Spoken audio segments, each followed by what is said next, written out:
Hello दोस्तों, नमस्कार। हमारे जितने भी ईपीएस 95 पेंशन धारक भाई बंधु हैं, आप सबका हमारे नई वीडियो में स्वागत है। दोस्तों, राष्ट्रीय संघर्ष समिति की टीम का एक ही फॉर्मूला था कि ये इसी संसद सत्र में ईपीएस 95 पेंशन धारकों की पेंशन में वृद्धि हो। इसीलिए राष्ट्रीय संघर्ष समिति की टीम के माध्यम से लगातार जितने भी सांसद हैं सभी को ज्ञापन दिया जा रहा था और वो ज्ञापन की कापी स्वयं माननीय प्रधानमंत्री जी तक भेजी जा रही थी। अब दोस्तों, सवाल यहाँ पे ये आता है कि क्या माननीय प्रधानमंत्री जी के माध्यम से जो ये पत्र भेजे गए हैं उनका किसी भी प्रकार का कोई जवाब आया है अथवा नहीं आया है। तो पीएमओ ऑफिस की तरफ से अगर इसकी अपडेट ली जाए तो ईपीएस 95 पेंशन धारकों की जो समस्याएं हैं उससे निरंतर लगातार जो तो स्वयं माननीय प्रधानमंत्री जी भी अवगत होते आ रहे हैं। देखिए, हम सब जानते हैं कि माननीय प्रधानमंत्री जी व्यस्त आदमी है, लेकिन उन तक सारी की सारी जानकारियां जो तो पहुंचती रहती है।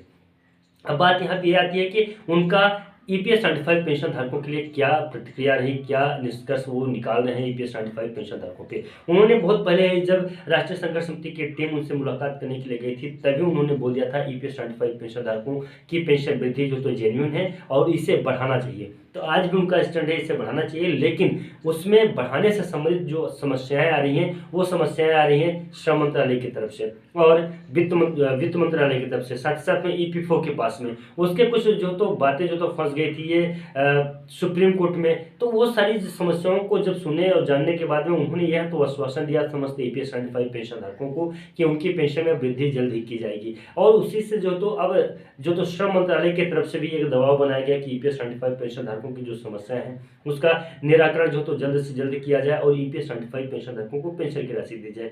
श्रम मंत्रालय के टीम के माध्यम से अगर देखा जाए तो माननीय श्री भूपेंद्र यादव जी जब आए थे विजिट करने के लिए महाराष्ट्र का, उसी समय राष्ट्रीय संघर्ष समिति के टीम के मेंबरों के माध्यम से उनका घेराव किया गया था और ईपीएस 95 पेंशन धारकों से जो तो पेंशन धारक जो तो उनसे प्रश्न पूछे थे। प्रश्न में उनका पहला प्रश्न यही था कि जो सीबीटी की बैठक हुई वो सीबीटी की बैठक में आप ईपीएस 95 पेंशन धारकों की पेंशन वृद्धि के मुद्दे को क्यों नहीं उठाया गया। सीबीटी की बैठक में ईपीएस 95 पेंशन धारकों की पेंशन में वृद्धि कब तक होगी। इतने लंबे समय से ईपीएस 95 पेंशन धारकों की पेंशन में वृद्धि की बात कही जा रही है, लेकिन अभी तक ईपीएस 95 पेंशन धारक जो तो पेंशन से लाभान्वित नहीं हुए।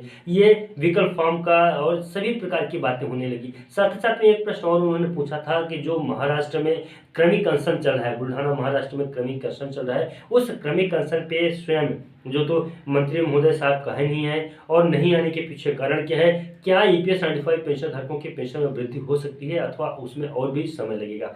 माननीय वित्त मंत्रालय की तरफ से उनका यही था कि देखिए हमारी बातें हो चुकी हैं ऊपर से, यानी कि माननीय प्रधानमंत्री जी के माध्यम से बातें हो चुकी हैं। अब उनका कहना यह है कि आने वाले समय में ईपीएस 95 पेंशन धारकों की पेंशन में वृद्धि जल्द ही देखने को मिलेगी।